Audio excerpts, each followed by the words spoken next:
Well, we're 2 games down, and we're sort of no closer to trying to work out who's got momentum in this championship series. So we thought for another special edition of NBL Now, we'd get back together, try and solve some of the big problems in the series so far, and work out what it looks like as we head towards Sunday. We're back at the Wynn Entertainment Centre, a later start as well, as a reminder, 5:30 p.m. So check your local guides, jumping a little later on Sunday, but very, very excited for this episode. I'm Jack Heverin, Derek Rucker, and Brad Rosen. This is your call team for Sunday afternoon. So maybe you two just get on the same page now before we get to Sunday, please. And Brad, welcome to the championship call team, your debut appearance. Well-deserved, I might add. I nominated Brad for an award that we don't have, Jack. I'm not sure if you're aware of it. Most Improved Commentator, a.k.a. Mike. Well, that is a great introduction. I appreciate it, both of you. But there is no way you are softening me up with that crap, Derek. So I appreciate it. Let's get going. Yeah, I'm really glad that you saw through that, Brad, because he was just trying to soften you up. Hey, why don't we start with you in that case then? Because Derek's ratings are now live at nbl.com.au. I know that you've had a chance to forensically go through these ratings and run your eye over them. What did you think? Well, I did like that. Firstly, he was able to give whole numbers and not be, dot 7.281. Look, the one that stood out for me, and I thought he was very generous, was Jack White too. I thought, to be honest with you, with the way that game played, I felt that there probably should have been the same score as the amount of shots he had. And I just felt that there was a situation there where how do you play 80 minutes and not get a shot? Now, you can say that about most players, but this guy's an NBA champion. He's played in the NBA, G League, up, down, played for Australia, done all those things. I'm surprised, and I've been really thinking hard as a coach in that mindset, what is Jack White going through? And the only thing I can really put this down to is you could see that he's one of these guys that just wants to help every teammate. This guy was a captain of Duke. We're not talking of nobody, right? So this guy is an absolute legitimate player. Maybe there's just too many good people around him, and he needs to be able to be on a team where he's the man. Derek, your thoughts? There was one play that really bothered me, and it came, I believe, in the first half when he was facing up against Lockie Ulbrich, and Ulbrich came at him, created contact, and not only did White fall back, but initially, Brad, he had a tough time moving laterally, and I think Ulbrich went on to get an and one. And when you lose confidence, people think it's all about shooting or handling the basketball. When you lose confidence, you can also really struggle on the defensive end. And that's an area where Jack White is so good. He still rebounded the ball well. He had 6 boards, but I described him at three-quarter break as being a forlorn figure. And that's the way he looked. Somehow he's got to gather it together. He's the new Trey Kell now. Is this going to be a yo-yo type thing for Melbourne United? I think Dean Vickerman may not be as patient with Jack White as Justin Tatum was with Trey Kell, because we've seen in years past, Vickerman will bench you. He doesn't care who it is. He will sit you on the bench and keep the wheel moving and try and win the basketball game. So what do you do with him in that case? Because, Brad, your point is a really good one. We're not talking about the 8th guy on a roster here. We are talking about one of the biggest names on Melbourne's roster. Do you make him a priority early? He's been shooting the 3-ball okay in the playoffs. Do you look to try and get a couple of pick-and-pop situations early? If you're Dean Vickerman here, what are you trying to do to engage Jack White on Sunday? Yeah, well, look, I mean, for me, I am going at him. I would go and get that. I don't care if he gets fouled. There was talk about the free throws and the yips and everything there. I'm going at him. And the reason I say that is you look at the players around him, complete veterans, right? So they're fine. They don't need to get theirs early. It's not like, let's run this play for that guy. If I'm Illawarra, I do want to see Trey Kell get that first shot. So if I'm Melbourne, the thing with Jack White is, and this is where Vickerman's very, lucky, you can win without him playing. But I'll tell you what, if he plays at the level he can, you don't lose.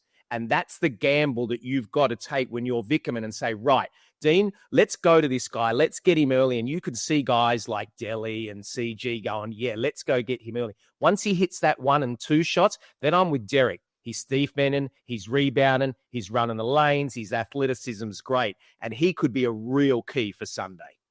Okay, so that's one problem, Derek. The other that I think from a Melbourne perspective that we should address straight away is the big man situation, because Sam Froling had that dominant look in the eye in Game 2 on Wednesday night. They made him a priority, Illawarra. He got Rob Lowe, Marcus Lee, and Jack White into foul trouble. He was such a huge factor in that game. And to me, that's going to be something for Melbourne to talk about. Froling plays such an unflappable style. And emotionally, he's always on this same level. He's committed. He understands what his role is in that team. He plays very well with the stars of the team, and his game is just so simple. But Brad, I liked what he started to add the other night, which was a little turnaround, fadeaway jump shot that we haven't seen him utilize a lot. If he knocks that down, he's going to be really, really difficult for Melbourne United to contain. Now, the guy for Melbourne United who's been most effective has been Marcus Lee. I don't like Rob Lowe's chances on Froling, so I would expect more of Lee. In fact, I wouldn't be surprised if Vickerman changed the starting lineup. Now, he may want to hold Lee off for the second wave of substitutions and rotations. We don't know. Going back to Jack White, though, going into Wollongong, potentially without Shea Illy, puts more pressure on White. They need him. They can't beat Wollongong down there without Illy and with White performing poorly. Yeah. You agree, Brad? Yeah, totally. That's a really good point. And just to answer that, personally, I don't start Marcus Lee because the worst thing I'd hate is that you get one or two quick fouls early. Now you've got to go with a completely different mindset. I like the fact that he's coming off the bench, but I agree with you. He has been their secret weapon, and he is a huge key for that. Jack, during the call in Game 2, you and Andrew laughed at me, kind of scoffed at me when Lowe picked up his third foul and Lee picked up his third foul. And I said, Dean Vickerman has decided that Lee is more valuable. And Drewy didn't quite agree. Brad, what did you think of that? Because it's obvious. I'm only interpreting what Dean Vickerman made obvious during the game. You guys are both in the same situation. Guess who I'm willing to risk? Rob Lowe. Yeah, no, look, I love the way you're trying to get me against the GOAT, Andrew Gaze. You saw that as well, Jack. So do you agree with me, Brad, or do you agree with Andrew? Really nice sitting on the fence there.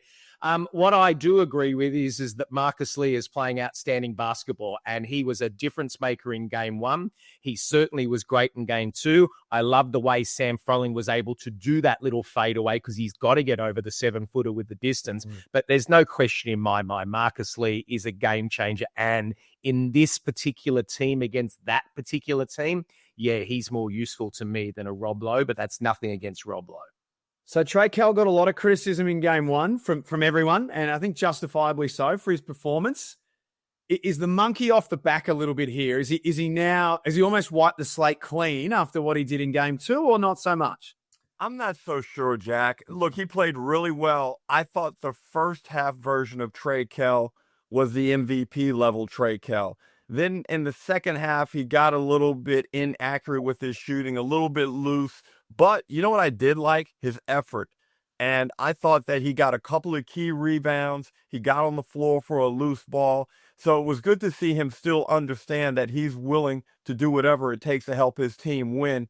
But this game, Jack, Game 3 in the Gong, he's going off. He's going off. Mark my words. He is blitzing everybody in this game. Yeah, I like what you're thinking, Derek. This yo-yo, as it's been announced a lot, I've seen this. It's got to stop. Like, you can't have this. You know, this is not round 15 where we're getting you into the swing and come the playoffs. This is Game 5, a 5-game series, Game 3 of a championship game. This is huge. We're down to a 3-game series now, right? So we can't afford you to have that game. A little bit like what we're saying about Jack White. We can't go at Jack White and go, this is awful and blah, blah, and then say to Trey Kell, well, it's all right. No, it's not. You're our man. Tatum went and got you from day one. That's the guy we want. We want you. You've got to go out and perform. But I'll tell you what I am looking forward to is Tyler Harvey. Now, that guy didn't have a great game in Game 2, the first time in 19 games that he didn't score double figures. Then he hits that 3 after fouling Ian Clark, And I'm thinking to myself, we look at Ian Clark and he wasn't shooting the ball that well. Now he's been unbelievable. I'm looking forward to Tyler Harvey. He's got that monkey off his back, won the game, if you call it. Now, this guy coming into this game, the way he's feeling, oh, yeah, I'm juiced up for him. I don't know. Like, this is tough. I think Harvey right now is on the inside run to being the championship series MVP. I think he just broke the seal in game 2, and he hadn't had any postseason success of that level until this game. Now I think he becomes super dangerous. But on the flip side, Clark is right there. Clark's Melbourne United. He's their best offensive power right now. And that matchup is going to be critical in game 3. And they've spent a lot of time on each other, especially in crunch time situations. So Ian Clark's numbers, I'm glad you touched on him, Derek, because he was on the list to talk about, and we do need to talk about him. Across the postseason, Ian Clark's averaging 23.5 points a game, which is up on 12.5 for the season. His shooting clip is 57, 48, 76. A couple of rebounds, a couple of assists, and both Perth in the semis and now Illawarra here don't appear to have a great matchup for him. They don't. And he's such a professional. He operates with an extreme amount of class. It's like me and Brad going into this game. I know what it feels like. I can perform under the bright lights. Brad, we don't know. We're going to find out, okay? We're about to find out, Jack. But don't let him talk to you like that, Brad. Do not let him boss you like that. Intimidation factor, it just doesn't even sway. I'm not even thinking about it. Move on. Coach Tatum, what have you got for me? What do they do about Ian Clark, though, Illawarra? Well, the one thing I would do, and I'll go to Melbourne first, is I'm not starting him if Shea Illy's not playing. You're too good coming off the bench. I know that the gamble would be to start him. I'd put Tanner Krebs or someone else in there. Why? Because you are just too damn good the way you're doing that now. I'm not rocking that boat. But for Illawarra right now, and it's so difficult, and we do have to give a bit of credit here to CG43. And the reason I'm saying that is because of the way he's been playing, they've had to change their whole defensive structure. So what does the good players do? Now that frees up Ian Clark. So you go start doubling on balls and you start doing that. Now watch Chris Golding go 9 for 15. So Illawarra have got a very, very tough situation of what they're going to do, because the last thing you can do is allow others to get open looks. And with the team there, look at Tanner Krebs the other day. He was great knocking down shots. You got CG. Delhi's not afraid to shoot the ball. So this could be a real interesting target on how you go. For me, though, I don't want Ian Clark to catch the ball, because once he catches it, it's too late. It's interesting because Illawarra are full sellout defensively on not letting Chris Golding get off. Jack, we see the way that they have been attacking him when he goes. It looks like he's getting fouled on almost every three-point attempt. Yeah. The aggression that they're showing and going after him. And I think Melbourne United can use that to its advantage. And primarily, it has to be Chris's playmaking to draw those defenders and act like he's going to raise up, but then find the next guy, the next open teammate. And I think that's really where Clark will benefit and has benefited. So, Brad, you've been in this situation through a championship series in the coach's war room, and you're breaking down where you're at in the series and all that sort of stuff.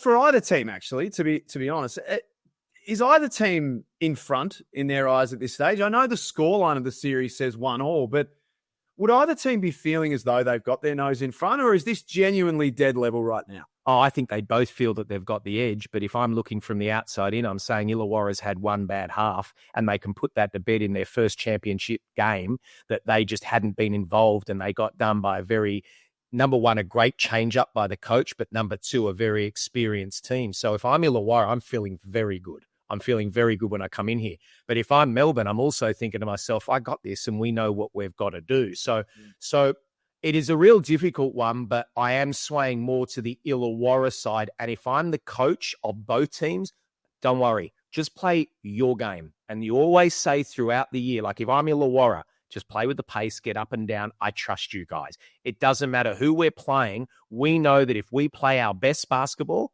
we can beat them. But Melbourne's going to be saying the same thing as well. So it comes down to the 1%ers, and that's what is going to be a key. It's so difficult to handicap the strength of these teams. My gut, Jack, and my feeling watching the two games and being there is that Illawarra are the better team and they're playing better. And it's strange because last season I felt Melbourne United were the better team, but Tasmania played better and get the championship. And right now, I just think the pace, the physical attributes of Illawarra are superior to that of Melbourne United. Now, how do Melbourne United counter that? It's got to be with good defensive strategy, sharp shooting from the perimeter, really good rebounding, and Dean Vickerman's got to come up with another masterstroke like he did in game one. Yeah, so to me, it feels like Melbourne have got their backs against the walls a little bit here. Illawarra are at home on Sunday. They had a chance to go 2-0 up in the series and have a bit of wriggle room, and now they go to Illawarra, which they've done it before, but it's a tough place to win. It's that's just gut feel for me right now. Jack, I'm with you. I hate going back to last season's championship series, but it's hard not to. It was one of the greatest series we've ever seen, and people will be harking back to it for decades. But Jack, last year, right when we thought, okay, Tasmania have it, they're up 2-1 going back to Hobart, and then they fumble that game. And who can say? I think Illawarra will handle this game. In fact, I believe Illawarra are going to win this game by double digits. But it wouldn't surprise me if United grind it out and somebody hits a buzzer beater for them. Wow. Well, let me just say, Derek keeps going back to last year. That's long gone. So you can't live in the past, mate, but try and come into the 2000s. He has been known to live on past glories before, Brad.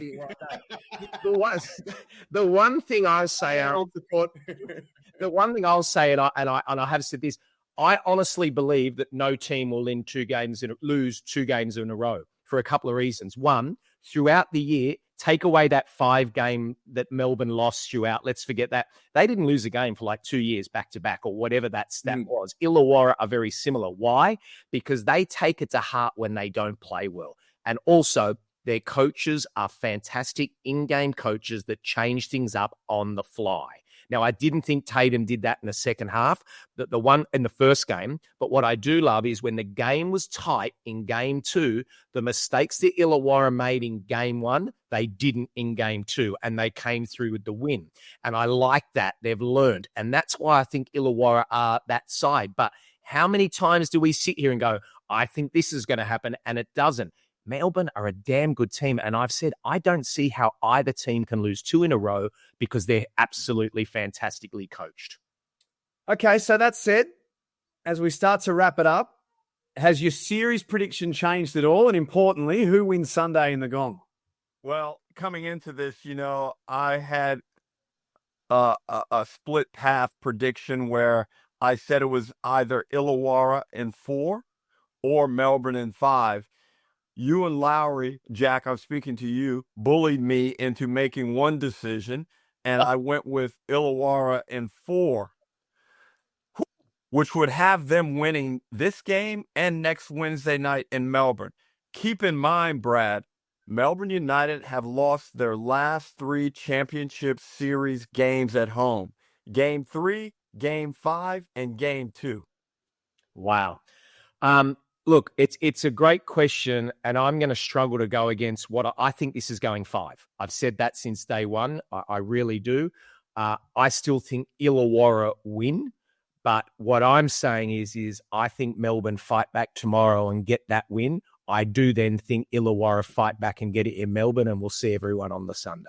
It's got shades of last year all over again, which is absolutely fantastic. Now, just as a snapshot for the NBL Now family as we say farewell, normally when Brad Rosen and Derek Rucker work together on Illawarra games, normally Brad goes out of his way from his palatial Sydney abode where he lives and picks up Derek on the way and they drive down together. Is that happening on Sunday in the exhibition? I just wanted to let you know that, Derek, I'll be picking you up, but we probably will get a call from him at around an hour before the game saying I'm still waiting for Brad. So, but I'll be down there. Good luck. Just wait in reception, D. I'll be there, mate. No problem. It's perfect. Brad's so kind, picking me up. I get to relax and annoy him. It's fantastic. But yep, it will be status quo, Jack. Well, keep me in your thoughts and prayers, everyone else, because we've got a Mitsubishi booked and I've got Pete, Felix, and Copes in the car. So I'm bringing AirPods for Sunday. Hey, lads, If I was you, Jack. I'm going to leave now. Great to see both of you. Can't wait to work with you both on Sunday, and I can't wait for Game 3. No idea what's going to happen, and that's the best part about it. Bring it on. Thanks, Jack. Thanks for being with us on NBL Now. Don't forget, Sunday, 5:30.